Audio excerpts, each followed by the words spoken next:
హౌస్‌లోకి రీఎంట్రీలో ఎవరెవరు వచ్చారో మీకు తెలుసు. ఉన్న వాళ్ళలో శ్రీజాని కాకుండా ఇంకొకళ్ళని హౌస్‌లో ఉంచే అవకాశాన్ని బిగ్ బాస్ నేరుగా మీకే ఇస్తే ఎవరిని ఉంచుతారు? ఒకే ఒక కామెంట్ చేయండి. నేను లైక్ అడగట్లా, సబ్స్క్రైబ్ అడగట్లా, ఛానల్ సబ్స్క్రైబ్ చేసుకోకపోయినా పర్లేదు. ఒక్క కామెంట్ ఇవ్వండి, నాకు చాలా బలాన్ని ఇస్తుంది. 500 కామెంట్స్ టార్గెట్ పెట్టుకున్నా, దయచేసి కామెంట్ అయితే చేయండి.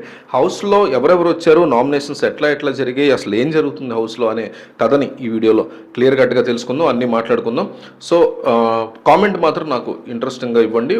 ఎవరిని పంపించాలనుకుంటున్నారు మీరు హౌస్లోకి? మొత్తం 7 కంటెస్టెంట్స్ ఇప్పుడు వరకు ఎలిమినేట్ అయ్యారు కదా, వాళ్ళలో హరీష్ తప్ప, మాస్క్ మ్యాన్ తప్ప అందరూ కూడా హౌస్లోకి వచ్చారు. హరీష్కి ఇంట్రెస్ట్ లేదు మాస్క్ మ్యాన్ రావడానికి, నేను రాను అని అడిగినా కూడా వద్దని చెప్పాడని తెలుస్తుంది. సో అతను పక్కన పెట్టేసి మిగతా వాళ్ళందరూ వచ్చారు. సో 2 కత్తులు ఇస్తారు, వీళ్ళు ప్రోమోలు కూడా చూసుంటారు. ఎవరైతే కంటెస్టెంట్లు వస్తారో ఇద్దరు కదా, ఒక్కొక్కళ్ళు వస్తారు, ఒక్కొక్కళ్ళకి 2 కత్తులు ఇస్తారు. ఒక కత్తిని యూజ్ చేసి కంటెస్టెంట్స్ని వాళ్ళు పొడిచి నామినేట్ చేయొచ్చు. ఇంకో కత్తిని కంటెస్టెంట్స్లో ఒకళ్ళకి ఇవ్వచ్చు. వాళ్ళు ఎవరు నామినేట్ చేయాలనుకుంటారో వీళ్ళ ముందే నామినేట్ చేసి కత్తి పొడుస్తారు. ఇది ప్రాసెస్. ఫస్ట్ హౌస్లోకి వచ్చింది ప్రియా శెట్టి. ప్రియా ప్రోమోలో కూడా చూసాం. ప్రియా వచ్చి సంజన నామినేట్ చేసింది. సంజన నామినేట్ చేసి ప్రియా తన దగ్గర ఉన్నటువంటి కత్తిని కళ్యాణ్కి ఇచ్చింది. కళ్యాణ్ వచ్చేసి రాము నామినేట్ చేశాడు. ఏం రీజన్స్ చెప్పినా కూడా రాము రాము రాము అంటున్నారు. నాకు అంటే సేఫ్ గేమ్ కాకుండా కొంచెం స్ట్రాంగ్ ప్లేయర్స్ని నామినేట్ చేసే సత్తా ఉండాలి. రాము సూపర్ ప్లేయర్ కాదు, బట్ రీజన్ చూపించకుండా వేరే రీజన్స్ చూపిస్తున్నారు. అంటే రాము లేకపోతే సాయి ఇట్లా వీక్ కంటెస్టెంట్స్ని వీళ్ళు నామినేట్ చేస్తున్నారు అనిపించింది. రాముని పక్కన పెట్టేసి ప్రతిసారి కూడా నామినేట్ అంటే రాముకి అనవసరంగా అన్నిసార్లు నామినేట్ చేసినా సింపతి వస్తుంది తప్ప, ఓట్లు పడుతూనే ఉంటాయి తప్ప సేఫ్ గేమ్ ఆడుతున్నట్టు ఆడియన్స్ కనిపించేస్తుంది తప్ప ఇంకోటి లేదు అనిపించింది. సో స్ట్రాంగ్ కంటెస్టెంట్స్ కనుక నామినేట్ చేస్తే ఎవరికైనా సరే వేరే వాళ్ళకు కూడా కాస్త స్ట్రాంగ్గా ఉంటుంది అనిపించింది. సో కళ్యాణ్ నామినేషన్ అయితే ప్రస్తుతానికి రాము మీద చేశాడు, కంప్లీట్ సేఫ్ అనిపించింది క్లియర్గా అది. సో డబ్బులు తీసుకెళ్ళి నిఖిల్ని నామినేట్ చేసినట్టు, అదే నిఖిల్కి డబ్బులు దాచుకోమని ఇచ్చాడు కదా, అది చేతకాని ఆట అన్నట్టు నామినేట్ చేసినట్టు అనిపించింది.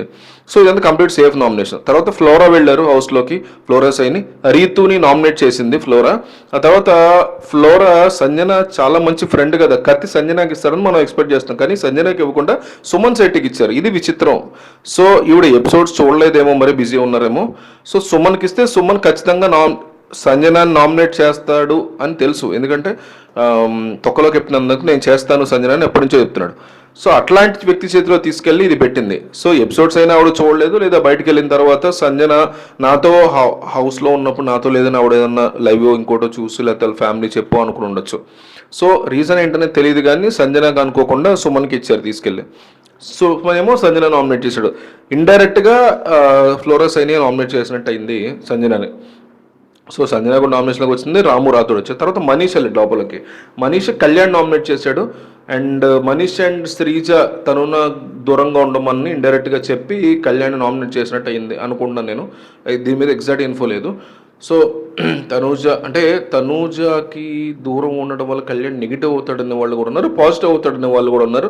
అది ఎవరి చాయిస్ వాళ్ళదని మనం అనుకోవచ్చు. సో మనీష్ వచ్చేసి కళ్యాణ్ నామినేట్ చేశాడు. ఇంకో కత్తి ఇవ్వాలి కదా మనీష్, అది ఇమాన్యుయల్కి ఇచ్చాడు ఆ కత్తి తీసుకెళ్ళి. ఇమాన్యుయల్ ఎవరు నామినేట్ చేశాడు? ఆల్రెడీ నాగార్జున చెప్పాడు సేఫ్ గేమ్ ఆడుతున్నావు అని చెప్పాడు కాబట్టి బయటికి వచ్చి ఇమాన్యుయల్ నేరుగా తనూజ నామినేట్ చేశాడు. సో మళ్ళీ నామినేట్ చేశాడు తనూజని. సో తనూజ నామినేషన్ ఇంకొకళ్ళు ఉన్నారు, వాళ్ళ గురించి కూడా చెప్తా. తర్వాత సాయి లాస్ట్ వరకు వెళ్ళేసరికి కాస్త భయపడ్డాడు. సో నెక్స్ట్ టైం ఇమ్యూనిటీ ఖచ్చితంగా నేను యూజ్ చేసుకోవాలని ఫిక్స్ అయినట్టున్నాడు.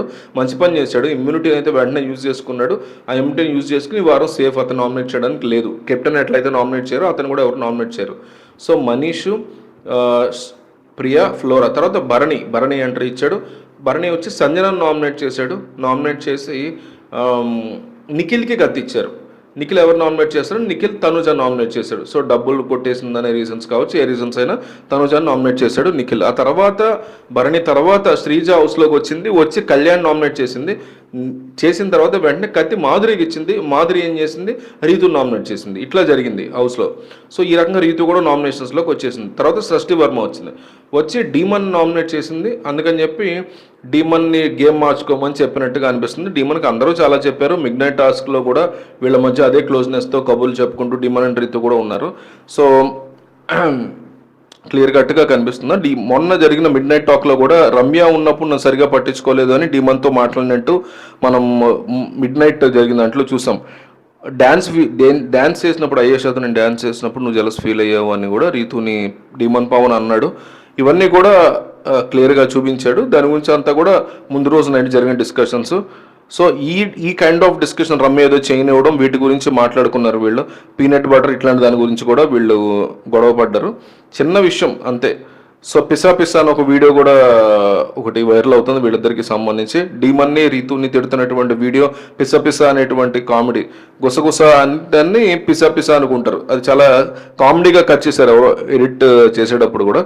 అట్లా నైట్ అంతా కూడా Demon and Tanuja and Rithu మధ్య డిస్కషన్ నడిచింది. మిడ్ నైట్ అంత మించి ఏం లేదు.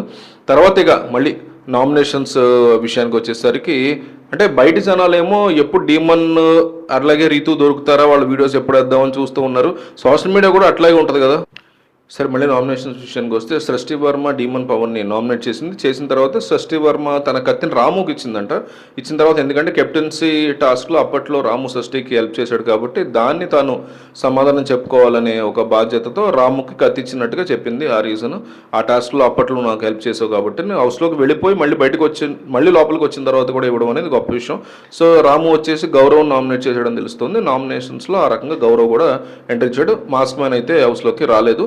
ఈ రకంగా నామినేషన్స్ చాలా స్ట్రాంగ్గా హౌస్లో గడుస్తూ వెళ్తున్న సిచ్యువేషన్ అయితే మనకు కనిపిస్తుంది. వీళ్ళలో నామినేట్ అయిన వాళ్ళలో మీరైతే హౌస్ నుంచి ఎవరిని బయటికి పంపించేస్తారనేది కామెంట్ చేయండి.